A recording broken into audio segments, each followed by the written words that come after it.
All right, welcome to the deep dive. Today, we're diving into something pretty fundamental, actually, to how we learn and how we just function as human beings, right? And that is metacognition and self-regulation. Ooh, big words. Yeah, yeah, Yeah. they're big words, but when you really break them down, it's basically thinking about your own thinking and how you control yourself, Right, your behavior. right. And these ideas, they might seem kind of modern. We think of these as maybe cutting edge concepts, but they actually go way back. I mean, they've been percolating psychology for a long time. So our mission today, if you want to call it that, is to really explore how three key thinkers understood these concepts and how they saw them as being intertwined, right? So we're talking about William James, we're talking about Jean Piaget, and we're talking about Vygotsky. Yeah, power trio of psychology, really. Yeah, yeah, absolutely. So we've got some great material for this deep dive, and we're going to break down their core ideas. I think the goal is to give you, the listener, a richer understanding, a more nuanced understanding of how your own mind works. Yeah, I think it's fascinating to look at each of these thinkers individually. Like what was their unique perspective on these ideas of how we understand ourselves, how we control ourselves. Yeah, I think that's what makes this so interesting, right? So let's start with William James. He was a pioneer in so many ways, right? I mean, really trying to wrap his head around how the mind works through this process of introspection, really looking inward. Yeah, absolutely. James is, I mean, he's really a foundational figure in psychology and that focus on inner experience, on really examining what's going on inside. It really set the stage for so many ideas that came later, about how we come to know ourselves and how we guide our own actions. Yeah, yeah. So how did James see metacognition playing out? Like, how do we actually think about thinking? Well, for James, it was all connected to this concept of the self. He's got this really famous line. He says that the self is, quote, the sum total of all that he can call his. Not just his body and his psychic powers, but his clothes, his house, his wife, his children, his ancestors, his friends, his reputation, his work, his lands and horses, his yacht and bank account. All of these things, end quote. Wow. Right. So he's saying our personal selves are made up of all these things, all these connections. And then he adds this really interesting twist. The thoughts themselves are the thinkers. Whoa. Wait, slow down for a second. The thoughts themselves are the thinkers. What does that even mean? Yeah, it's pretty deep, right? Yeah. He's saying that your stream of consciousness, it's not just a passive thing. It's actively involved in knowing itself. So it's like having an internal observer inside our heads, constantly taking notes. Yeah, exactly. And the way we tap into that observer, the way we actually become aware of our own thought processes is through what James called introspective observation. Introspective observation. Okay. He actually says, quote, introspective observation is what we have to rely on first and foremost and always. The word introspection need hardly be defined. It means, of course, the looking into our own minds and reporting what we there discover, end quote. So he's really stressing the importance of paying attention to what's happening inside, to your own thoughts, feelings, and trying to understand them. So it's like we're all little scientists of our own minds. Yeah, in a way, yeah. And Ching's also made this really important distinction between the I and the me. The I and the me. Okay. Yeah, so the I is the self as the knower. Right. It's the part of you that's doing the thinking, the experiencing. But the me is the self as known. It's the object of your own awareness. So like the me would be what? Like my personality, my memories? Yeah, all of that. And more. James actually broke the me down into three main constituents. The material me, the social me, and the spiritual me. Okay, hold on. Let's break those down. Sure. So the material me, that's all the stuff you identify with. Your body, your clothes, your possessions, even your family in a way. Then you've got the social me. This is how you see yourself in relation to others, your different roles, your reputation, the groups you belong to. And finally, there's the spiritual me. This is your inner self, your values, your beliefs, your sense of purpose. Wow, so like self-awareness for James isn't just about knowing your own thoughts. It's about understanding all these different facets of your identity. Exactly. And for James, this ability to reflect on ourselves, to be aware of our own thinking, it's not something we're just born with. It develops over time. So, like, kids aren't really truly self-aware. Well, not in the same way that adults are. James saw it as a developmental process, right? He thought it should ideally mature into what he called a habitual adult state of mind. A habitual adult state of mind. Okay. He wrote, quote, A mind which has become conscious of its own cognitive function plays what we have called the psychologist upon itself. It not only knows the things that appear before it, it knows that it knows them, end quote. It knows that it knows them. Okay, that is deep. Right. So for James, becoming aware of your own thought processes, it's really a sign of mature cognitive development. But James was a scientist too. Yeah. Did he recognize any limitations to this whole introspection thing? Oh, absolutely. He knew that introspection wasn't a perfect tool, right? There are some mental processes that happen too quickly or they're just below the surface of our awareness. And we can't access those through introspection, like, for example, a flash of insight or maybe some kind of unconscious bias. You might not even be aware that you have those biases. Right, right. So, yeah, introspection, it's valuable, but it doesn't always give you the whole picture. Gotcha. Okay, so that's James on metacognition. Now, what about self-regulation? How did he see that ability to control our actions and stay focused? Well, for James, self-regulation was essentially the self-directing its own activity. It's about control and attention and behavior. And he saw two main pathways to doing that: the automaticity of habit and the conscious effort of will. Now, habit seems like a really big deal in James's work, right? If I remember correctly. It was huge. He thought that the majority of our lives, the definite form it takes, is really just a mass of habits. He is, quote, all our life, so far as it has definite form, is but a mass of habits, practical, emotional, and intellectual, systematically organized for our weal or woe, end quote. For our weal or woe, that's a great line. Right. So he's saying that our habits, they can either make us or break us. Right. Right. So why did he place so much emphasis on habit? Well, he saw habits as having two main benefits. First, they simplify our movements, they make them more accurate, and they reduce fatigue. Think about when you're learning a new skill, like playing the piano. At first, it's awkward, it's tiring, but the more you practice, the more it becomes fluid, and it takes less effort. Right. So he says, quote, first, habit simplifies our movements, makes them accurate, and diminishes fatigue. Secondly, habit diminishes the conscious attention with which our acts are performed, end quote. So once something becomes a habit, you don't have to think about it so much. It frees up your mental energy for other things. Yeah, that makes a lot of sense. Oh. It's like, I don't know, making your coffee in the morning. Yeah. You don't have to, consciously go through every step. Yeah. It just kind of happens. Exactly. And James thought this was really important for education, too.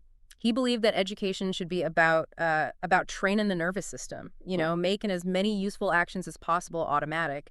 He even defined education as, quote, the organization of acquired habits of conduct and tendencies to behavior, end quote. So it's about kind of training ourselves to do the right thing, even when we're not really thinking about it. Yeah, exactly. But he also knew that not everything could or should be a habit. And that's where will comes in. Okay, will. Yeah. He defined will as, quote, effort of attention.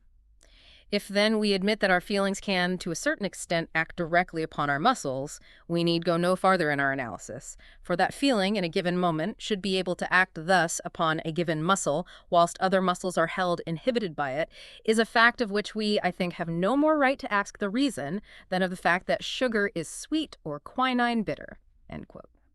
So basically, when you focus your attention on something and you hold it in your mind, that mental effort, that's what drives voluntary action. So willpower is about concentrating, is that what he's saying? Yeah, that's the core of it. It's about being able to direct your attention where you want it to go, even when it's hard. Okay. But he had this other really interesting idea about voluntary action, and this is where it gets kind of tricky. He thought that in order to perform an action voluntarily, you have to have already experienced that action involuntarily at some point. Wait, really? Yeah. So this prior involuntary performance, it leaves a kind of memory trace that we can then choose to replicate, consciously. So he says, quote, no creature not endowed with prophetic power can performing act voluntarily for the first time, end quote. So you're telling me I can't do anything new unless I've kind of sort of done it before without realizing it. Well, he's not saying you have to have done it exactly the same way, right? But you need some kind of prior experience, even if it was unintentional. Otherwise, you wouldn't even have the idea of the movement stored in your memory. Okay. I'm not sure I completely buy that, but it's definitely something to think about. It is. It is. All right, so big picture, what are the main takeaways from James's work? I think the big things are that there's this progression from deliberate self-regulation, where you're really using your will and your attention, to habit, where things become more automatic. He also really emphasized the power of introspection, but also its limits, and that whole idea of the stream of consciousness, that our internal mental lives are constantly flowing and changing. Right. A river, a stream of consciousness. Exactly. And then there's that tricky idea about voluntary behavior always needing some kind of prior involuntary enactment. That's one to ponder. It is. All right, so let's move on. Let's talk about Jean Piaget. Now, Piaget was another giant in psychology, but he came at it from a very different angle, didn't he? I mean, he was all about kids. He was. He was all about how children develop, how they think, how they learn. And yeah, it's a very different perspective from James. So Piaget's known for this idea of stages of cognitive development. Right, exactly. He spent years observing kids, Yeah. watching how they interacted with the world, how they solved problems, how their thinking changed as they got older. And all of that, it feeds into how he understood metacognition and self-regulation. It absolutely does. Okay, so how did Piaget's views on these concepts differ from James's? Well, James was focused on the self, right, looking inward, but Piaget was more interested in the other, other people and objects in the world. The other. Okay. So for Piaget, metacognition was almost like other cognition. It's about developing an understanding of other people's perspectives. And self-regulation, it starts out as other regulation, being guided by rules and consequences that come from outside of yourself, and then gradually you internalize that control. So for Piaget, understanding ourselves is tied up with understanding other people. Exactly. It's all connected. He said that, quote, "For the understanding of other people, as well as for the understanding of the outside world, two conditions are necessary. One, consciousness of oneself as a subject, and two, to cease to look upon one's own point of view as the only possible one, and to coordinate it with that of others," end quote. Okay, so we have to recognize that our own point of view isn't the only one. That seems pretty important. It's crucial. He called this decentration. It's about moving away from that egocentric view that we all start with as kids, where we think the world revolves around us. Yeah. And for Piaget, this decentration, it's a fundamental step in developing metacognitive abilities. Gotcha. So how does that connect to this idea of directed thought? So directed thought, that's Piaget's term for the kind of thinking that's involved in metacognition. And he describes it as, quote, "Directed thought is conscious, i.e. it pursues an aim which is present to the mind of the thinker. It is intelligent, i.e. it is adapted to this aim and seeks the means of attaining it. It admits of being true or false, considered from the point of view of its relation to reality. And finally, it can be communicated by language," end quote. Okay, so it's conscious, it's intelligent, it can be true or false, and it can be communicated. That makes sense. Right. And Piaget also argued that this kind of directed thought, it's essential for what he called formal operations. Formal operations. Now, remind me, what are those again? So those are the kind of the highest level of thinking that Piaget described. And they usually emerge in adolescence. It's when you start to be able to think abstractly, to reason hypothetically. Right. And he said that formal operations, they actually presuppose metacognition. They require what he called thought raised to the second power. Thought raised to the second power. What does that even mean? It basically means thinking about your own thinking. Okay. So it's not just about thinking about, doing something. It's about thinking about you're thinking about doing something. It's like a higher level of awareness. Whoa. Yeah. And this whole process, it involves a big shift from egocentric thinking to a more decentered and relativistic way of thinking. Decentered and relativist. Yeah. He said, quote, "For the subject, release from his egocentrism will therefore consist in a derelativization of his own point of view, in uncentering himself, and in being able to dissociate the subject or the object, or rather the different possible subjects from each other and from himself," end quote. So you're saying we have to kind of step outside of ourselves and see things from different perspectives. Exactly. And for Pia, that's how we become truly self-aware. Okay. So what actually drives this shift away from egocentrism? How does it happen? Well, Piaget pointed to a few key things. First, he said action on objects plays a role. So, when you interact with the world and things don't go the way you expect, that can force you to kind of reevaluate your understanding. So like trial and error.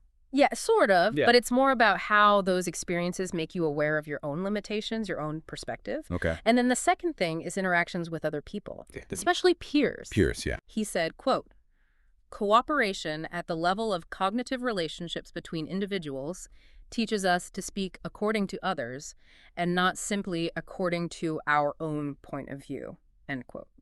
So, when you have to cooperate with someone, you have to consider their point of view. You have to communicate effectively. And that helps you develop a less egocentric way of seeing things. Right. So, like, if I'm playing a game with a friend, I can't just assume they're going to do what I want them to do. Exactly. And finally, language itself is crucial. Language, yeah. Piaget believed that, in fact, thought becomes conscious to the degree to which the child is able to communicate it. Okay. So the more we're able to put our thoughts into words, the more aware we become of them. Exactly. And he also outlined some key developmental turning points in this whole process. So first, there's the development of verbal communication itself, right? That allows for social interaction, for sharing perspectives. Then, around age 7, kids start to direct their thinking both externally to understand others and internally to understand themselves. And then around 11 or 12, that's when formal operations emerge. And that's a big leap in metacognitive capacity. And finally, adulthood brings what he called a reconciliation with reality. After that period of adolescent metaphysical egocentricity. Metaphysical egocentricity, that's a mouthful. It is, but basically he's saying that teenagers, they can get really caught up in their own heads. They're thinking about all these abstract ideas, but they're not always connecting them to the real world. Yeah, I can see that. So adulthood is about finding a balance between that abstract thinking and the practical realities of life. Right. Okay, so that was a lot on metacognition. Yeah. Now, what about Piaget's view of self-regulation? Well, Piaget saw self-regulation as playing a role in both our intellectual development and our emotional development. Okay. He talked about a division of reason into what he called intellect and affect. And self-regulation manifests differently in each domain. Intellect and affect. Right. Break this down for me. Sure. So intellect, that's our thinking abilities, our logic, our reasoning. And affect is, it's more about our emotions, our feelings. Gotcha. So in the intellectual sphere, self-regulation takes the form of intention. It's about deliberately guiding your thoughts. And in the affective sphere, it's about will. It's about controlling your desires and emotions. So it's like, on the one hand, you're controlling what you think about, and on the other hand, you're controlling how you feel. Exactly. And he believed that these two aspects, they develop in parallel, throughout childhood and adolescence. He says, quote, there is a constant parallel between the affective and intellectual life throughout childhood and adolescence, end quote. So they're connected. Yeah, they influence each other. And he said that kids progress towards what he called more directed and socialized thought. And that's what we recognize as logic. And they also progress towards more directed and socialized desires. And that's morality. Yeah. So logic is about how we think effectively. And morality is about how we relate to other people in a way that's considered acceptable. Right. And for Piaget, intention and will, those are the mechanisms that help us align our thoughts and our actions and even our emotions with these developing internal rules, the rules of logic and the rules of morality. Gotcha. So Piaget is saying that we're not just born knowing how to think logically or how to behave morally. We learn those things through interaction with the world. Exactly. And he saw the roles of adults and peers as being really different in this process. Right. So adults, they tend to introduce kids to what he called a morality of constraint, because they're the authority figures, they have more knowledge, they set the rules. Right. But peers, they foster what he called a morality of cooperation. A morality of cooperation. Okay. So, when kids play together, they have to negotiate. They have to persuade each other. They have to understand different points of view. And that helps them develop a more mature understanding of moral rules. So it's like playing with other kids is actually helping them develop their moral compass? Yeah, that was Piaget's idea. He said, quote, the playfellow or the schoolfellow is like him because he is his equal in what he can do and in what he knows. But he is very different just because, being on the same level with him, he cannot enter into his most intimate desires or personal point of view as a friendly adult would. To put it in another way, the equality between children is the equality of two centers which are distinct and which can collaborate, whereas the inequality between adult and child is the inequality of a center which envelops another, or at any rate, which understands it without being on the same level with it, end quote. Wow, that's a really powerful way of looking at it. Yeah. So to sum up Piaget's perspective, what are the key takeaways? Okay, well, I think a big one is that metacognition and self-regulation, they're not just about you as an individual, they're also about your relationships with other people and with the world around you. All right. And the way you develop those abilities, it's heavily influenced by how egocentric you are. Yeah. How much you're able to step outside of your own perspective. And language is a big part of that too. Okay. And then Piaget really emphasized these big changes that happen in adolescence. That's when a lot of this development really takes off. Makes sense. And his theory also suggests that, if we can help kids understand other people's perspectives better, if we can help them understand how objects work, that can actually improve their metacognition and self-regulation. Okay. And then finally, there's this idea that, kids and adults, they think differently. So when a kid tells you something about their own thinking, you have to interpret it differently than if an adult told you the same thing. Right, right. Okay, so that was Piaget. Now let's move on to our last thinker for today, Lev Vygotsky.